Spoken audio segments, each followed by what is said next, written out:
அனைவருக்கும் வணக்கம். மீண்டும் மீண்டுமா அப்படின்னு சொல்கிற மாதிரி மீண்டும் மீண்டும் சட்டமன்றம் கூடுது. மீண்டும் மீண்டும் சட்டமன்றம் கூடுறப்பெல்லாம் மீண்டும் மீண்டும் பல்பு வாங்குறாங்க, அசிங்கப்படுறாங்க தாவேகா சட்டமன்ற உறுப்பினர்களும் அமைச்சர்களும். அந்த வகையில் இன்னைக்கு என்ன நடந்திருக்கு அப்படின்றத பார்ப்போம். மீண்டும் சட்டமன்றம் கூடியிருக்கு. கூடுன இடத்துல அமைச்சர் கில்லி சரத் இருக்கார் பாருங்க. அவர் எழும்பி பேசலை. அவர் எழும்பி விஜய் அவர்களுடைய புகழ்பாடி இருக்கார். அப்படி புகழ் பாடிக்கிட்டு இருந்ததை சபாநாயகர் அவர்கள் குறுக்கிட்டு, ஐயா நீ பேச வேண்டியதை மட்டும் பேசுங்க அப்படின்னு சொன்னதுக்கப்புறம் அவர் ஆக்சுவல் சப்ஜெக்டுக்குள்ளே வராரு. முதல்ல அந்த காணொலியை பார்க்கலாம் வாங்க. வெற்றியின் முகவரியாய் தமிழக வெற்றி கழகத்தின் தன்னிகரில்லா தலைவா, எங்களை ஆளும் தமிழகத்தின் தவப்புதல்வா, தங்கள் பாதம் பணிந்து அமைச்சர் அப்புறம் நீங்க அமைச்சர் இங்க பாருங்க. மனிதவள மேலாண்மை துறை மானிய கோரிக்கை எண் 35. மாண்புமிகு பேரவைத் தலைவர் அவர்களே, மனிதவள மேலாண்மை துறை கோரிக்கை எண் 35 கீழ் சபாநாயகர் அவர்கள் குறுக்கிட்டு, மாண்புமிகு அமைச்சர் கொஞ்சம் வரேன் டாபிக்குள்ள வாங்க அப்படின்ட்டுலாம் சொன்ன உடனே இது அணில் குஞ்சுகளுக்கு பொறுக்க முடியவில்லை. நீங்க திமுக கிட்ட காசு வாங்கிட்டீங்க அப்படின்னு சொல்லிட்டு சபாநாயகரே திட்டுறானுங்க. திமுக சட்டமன்ற உறுப்பினர்கள் சொல்றதெல்லாம் கேட்குறீங்க, என்ன அப்படின்னு சொல்லிட்டு திட்டிக்கிட்டு இருக்கானுங்க. மக்கள்லாம் ஓட்டு போட்டு இவங்களை மைனாரிட்டி அரசு ஆக்குனது சட்டமன்றத்தில் போய் புகழ் பாடுறதுக்கா? மக்கள் பிரச்சனையை பேசுறதுக்கு. மக்கள் பிரச்சனையை பேசவே மாட்டேங்கிறாங்க. எதிர்கட்சிகள் தான் பேசிக்கிட்டே இருக்கு, கேள்வி கேட்குறாங்க, பேசுறாங்க, அதுக்கான பதிலை பெற முயற்சிக்கிறாங்க. ஆனால் ஆளுங்கட்சிக்கிட்ட இருந்து சரியான பதில் வர மாட்டேங்குது. அப்படியே டைவெர்ட் பண்ணி மடமாற்றி விட்டுறாங்க, இல்லைனா புகழ் பாடுறாங்க. இந்த மாதிரி தான் பண்ணிக்கிட்டு இருக்காங்க. என்ன இது? இதுக்கு தான் மக்கள்லாம் மைனாரிட்டி அரசை தேர்ந்தெடுத்தாங்களா? இப்படி புகழ் பாடுவது எதற்காக அப்படின்னா, இப்படி புகழ் பாடி நல்ல பேர் எடுக்கிறது. கட்சியில் தலைமை கிட்ட நல்ல பேர் எடுத்து இன்னும் கொஞ்சம் நமக்கு ஏதாவது நல்லது நடக்குமா அப்படின்றதுக்காக தானே ஒழிய மற்றபடியெல்லாம் ஒன்றும் கிடையாது. அருமை புதல்வா, புதல்வா, தமிழ்நாட்டின் தலையெழுத்தே நீங்கள் இல்லைன்னா எங்களுடைய தலையெழுத்தே மாறி இருக்கும். நீங்கள் தான் எங்களை காக்க வந்த ஒரே தெய்வம். நீங்கள் இல்லைன்னா நாங்கள் என்ன ஆயிருப்போன்னு எங்களுக்கு தெரியாது. இப்படியெல்லாம் கவிதை பாடுறது, கட்டுரை எழுதுறது, இதெல்லாம் அவங்களுடைய பர்சனல் இதுக்காக தான், வேற ஒரு மண்ணும் கிடையாது. கர்நாடகாவில் 3 தமிழர்களை சுட்டு கொண்டிருக்காங்க அங்கே உள்ள வனத்துறையினர். நம்ம இப்போ சமீப காலங்களில் செய்திகளில் பார்த்துக்கிட்டு இருக்கோம். இந்த விவகாரத்தில் தமிழ்நாடு தலையிடக்கூடாது, இது எங்கள் ஊருடைய சட்டம் ஒழுங்கு சார்ந்த விஷயம், எங்கள் ஊருடைய விஷயம், இதில் எல்லாம் தலையிடக்கூடாதுன்னு சொல்லிட்டு DK சிவகுமார் அவர்கள் தெரிவிச்சுட்டு போறாரு. நீங்கள் உங்கள் வேலையை மட்டும் பாருங்க, நாங்கள் எங்கள் வேலையை மட்டும் பார்ப்போம் அப்படின்னு சொல்லிட்டு அவர் சொல்றாருங்க. தமிழர்களை சுட்டு கொண்டிருக்காங்க. இதே மாதிரி தமிழ்நாட்டுக்குள்ள 3 கன்னடர்களை சுட்டு கொண்டால் அவங்க சும்மா விடுவாங்களா? யோசிச்சு பாருங்க, வாய்ப்பே இல்லை. ஆனால் தமிழ்நாட்டில் நமக்கும் கிடைச்சிருக்கு பாருங்க ஒரு அரசாங்கம். சட்டமன்றத்தில் புகழ் பாடிக்கிட்டே இருக்காங்க. இவங்களை ஓட்டு போட்டு தேர்ந்தெடுத்து வச்சிருந்தா இந்த மாதிரி பிரச்சனைகள் எல்லாம் இவங்க என்ன பண்ணுறாங்கன்றது தான் முக்கியம். தமிழர்களை சுட்டு கொண்டிருக்காங்க. இதில் தமிழ்நாடு அரசாங்கம் என்ன ஸ்டாண்ட் எடுக்கும்? 8 கோடி மக்களுடைய பிரதிநிதி எங்கள் தளபதி, 8 கோடி மக்களுக்கான பிரதிநிதி, அவர் வர்றப்போ எழும்பி நிற்கணும். உதயநிதி ஸ்டாலின் அவர்கள் எழும்பி நிற்கலை அப்படின்னு சொல்லிட்டு நேற்றுக்கு ரமேஷ் அவர்கள் சொல்கிறார். 8 கோடி மக்களுக்கும் பிரதிநிதி அப்படின்னா அந்த 8 கோடி மக்களில் 3 பேர் கர்நாடகாவில் இப்போ சுட்டு கொல்லப்பட்டிருக்காங்க. அவங்களுக்கு பிரதிநிதி இல்லையா விஜய் அவர்கள்?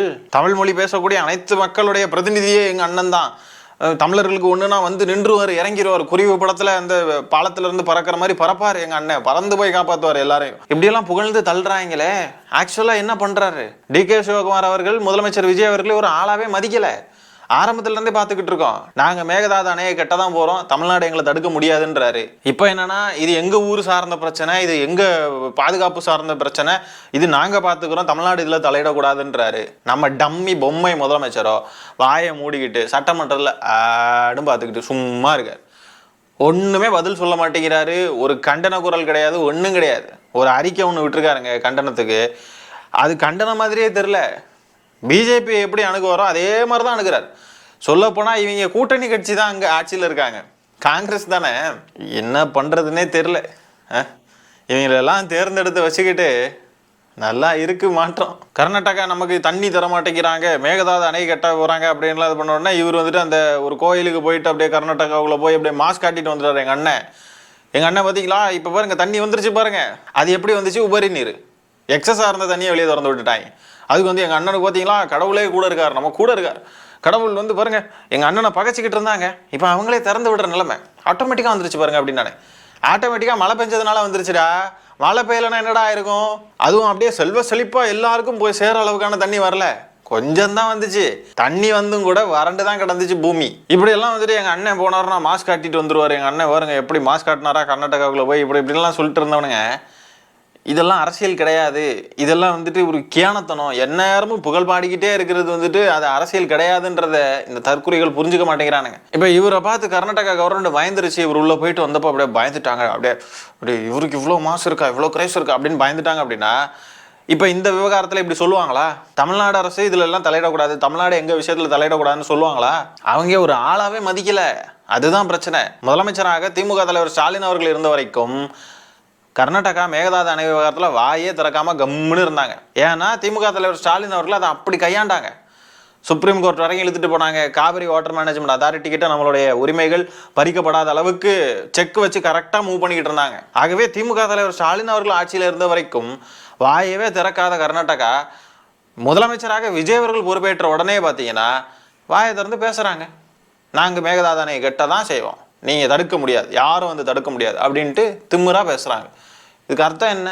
இவரை ஒரு ஆளாவே மதிக்கல அவங்க. தமிழ்நாட்டில் இருக்கக்கூடிய முதலமைச்சரும் இந்த அமைச்சர் கூட்டங்களும் முழுக்க முழுக்க ஒரு கோமாளி கூட்டம், ஒரு ஜோக்கர் கூட்டம்ன்றது அவங்களுக்குலாம் நல்லா தெரிஞ்சிருக்கு. அதனால தான் இப்படி ஈஸியாக கையாளுறாங்க. பார்த்தாலே தெரியலையா? நீர்வளத்துறை அமைச்சர்னு ஒருத்தர் இருக்காரு. அவர் பேசுறதெல்லாம் பார்த்துருக்கீங்கல்ல. இப்போ கூட சட்டமன்றத்தில் நீங்க பாட்டுக்கு அவர் பாட்டுக்கு செவனேன்னு இருக்காரு, அவரு நீங்க வந்து பிரச்சனையில கோத்து விட்டுருவீங்க போலையா அப்படின்னு சட்டமன்றத்தில் ஆதவர்ஜனா அவர்களுக்கு வக்காலத்து வாங்கி பேசிக்கிட்டு இருக்காப்புல. நாங்க அப்படின்ட்டு எல்லாரும் தளபதி புகழ் பாடும் கூட்டம் தான் அப்படின்றது அங்க இருக்கக்கூடிய எல்லாருக்குமே தெரியும்.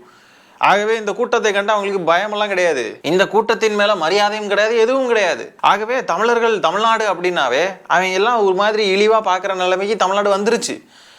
தமிழ்நாட்டிற்கு தண்ணி வேணும், இது குடிநீர் பிரச்சனை, வாழ்வாதார பிரச்சனை அப்படின்றது அவங்களுக்குலாம் தெரிஞ்சாலும் கூட நமக்கு தண்ணி திறந்து விட மாட்டேன்னு நிற்கிறாங்க. ஏற்கனவே ஆட்சியில் இருந்த தலைவர்கள்லாம் அதுக்கேற்ற மாதிரி சண்டை போட்டு நமக்கான காவிரி நீரை பெற்று தந்து, நமக்கான உரிமையை பெற்று தந்து அதை நிலைநாட்டி இருந்ததுனால தான் நம்ம எல்லாரும் நிம்மதியாக வாழ்ந்தோம். ஆனால் இன்னைக்கு இவர் பார்த்தீங்கன்னா எதுவுமே பண்ணுற மாதிரி தெரில. ஏன்னா கூட்டணியில் காங்கிரஸ் இருக்காங்க, காங்கிரஸை கூட வச்சுக்கிட்டு எப்படி எதிர்க்கிறது அப்படின்னு யோசிச்சுக்கிட்டு இருக்காங்க போல. இன்னும் அதுக்கெலாம் டிசைட் பண்ணி இதுக்கெலாம் நம்ம எப்படி ஸ்ட்ராட்டஜிஸ் வந்து பிளான் பண்ணுறது, நம்ம எப்படி இதை வந்து எப்படி எக்ஸிக்யூட் பண்ணுறது, நமக்கு இதில் அரசியல் ரீதியான லாபம் என்னெல்லாம் இருக்கும், அதை எப்படி நம்ம வந்து நரேட்டிவ் செட் பண்ணுறது, இதில் முக்கியமாக திமுகவுக்கு எதிராக ஏதாவது நரேட்டிவ் செட் பண்ண முடியுமா, இப்படியெல்லாம் இருந்து இன்னும் பிளான் பண்ணிக்கிட்டே இருக்காங்க போல். இந்த மாதிரி நேரங்களில் தான் திமுகவை நம்ம மிஸ் பண்ணுறோம். நிறைய பேர் இப்போ மிஸ் பண்ணுவாங்க இது மாதிரி விவகாரங்கள். இப்போ டிகே சிவகுமார் அவர்கள் இப்படி பேசியிருக்காரு. இதுவே திமுக ஆட்சியில் இருந்துருந்துச்சுன்னு சொன்னால் இந்நேரத்துக்கு ரிப்ளை எப்படி இருந்திருக்குன்றது யோசிச்சாலே தெரியுது. ஆனால் இப்போ என்ன நடக்குதுன்றதை பாருங்க, ஒன்றும் சொல்றதுக்கு இல்லை. இந்த விவகாரத்தை பற்றி சட்டமன்றத்தில் கேள்வி எழுப்புனா அமைச்சர் நிர்மல்குமார் எழும்பி பதில் சொல்றாரு. சம்பந்தமே இல்லாமல் கலைஞர் அவர்களுடைய போராட்டத்தை பற்றி பேசுறது, சம்பந்தமே இல்லாமல் கொச்சைப்படுத்துறது. அதாவது என்ன ட்ரை பண்ணுறாங்கன்னா, ஒன்று டைவர்ட் பண்ணிடணும், பேசுறத அப்படியே திமுக பக்கம் டைவர்ட் பண்ணிடணும். இல்லையா அவைக்குள்ள ஏதாவது பிரச்சனையை உண்டாக்கி சட்டமன்றத்தில் ஏதாவது ஒரு கலவரத்தை உண்டாக்கிடணும் அப்படின்னு முயற்சி பண்றாங்க. அமைச்சர் நிர்மல்குமார் அவர்கள் பேசக்கூடியதை பாருங்க. 3 மணி நேரம் ஒரு அடையாள உண்ணாவிரத நாடகம், அதைத் தொடர்ந்து நடைபெற்ற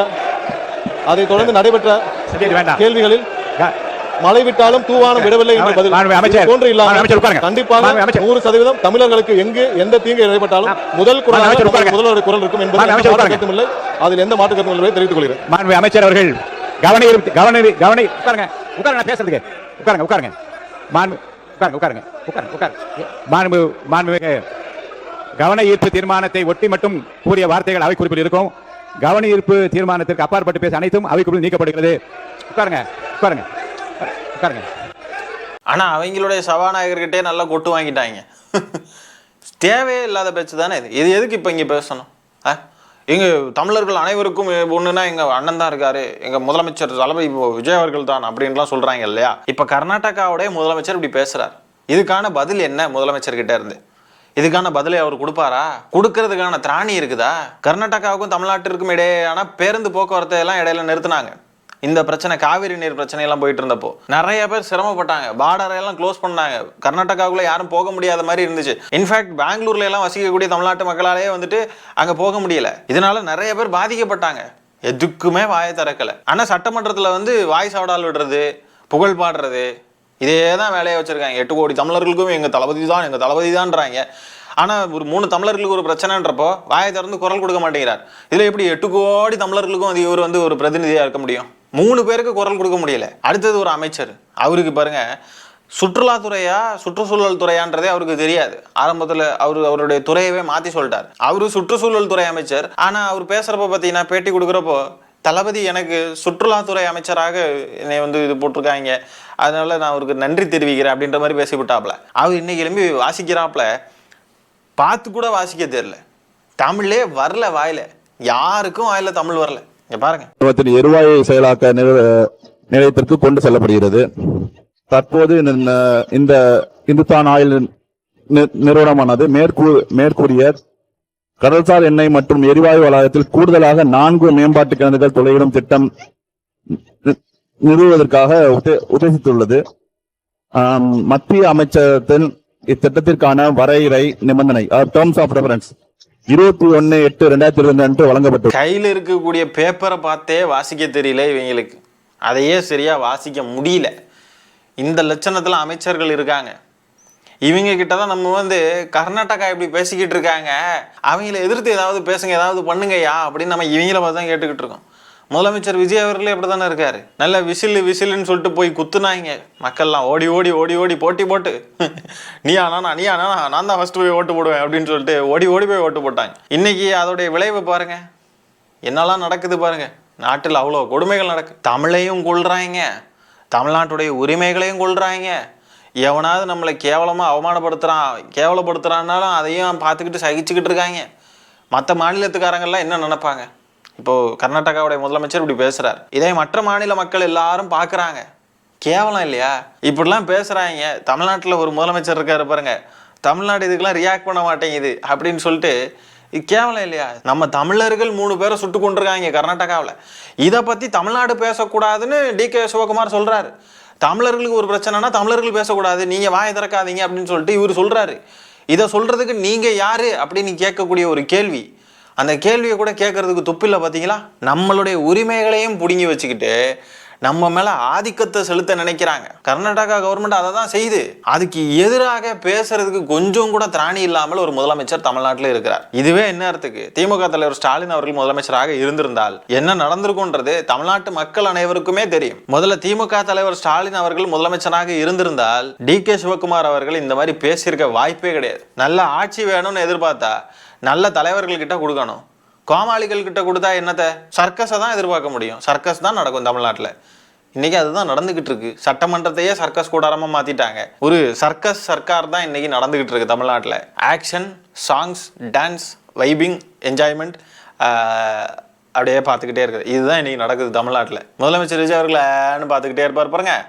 கர்நாடகா விவகாரத்துலேயும் அப்படியே தான் பார்த்துக்கிட்டு இருக்கிற அப்படின்னு பார்த்துக்கிட்டே இருக்காரு. நல்ல மாற்றம் தேர்ந்தெடுத்த மக்களுக்கு வாழ்த்துக்கள்.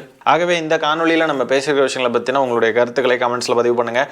இந்த காணொலியை நான் இத்துடன் நிறைவு செய்து கொள்கிறேன். நன்றி, வணக்கம்.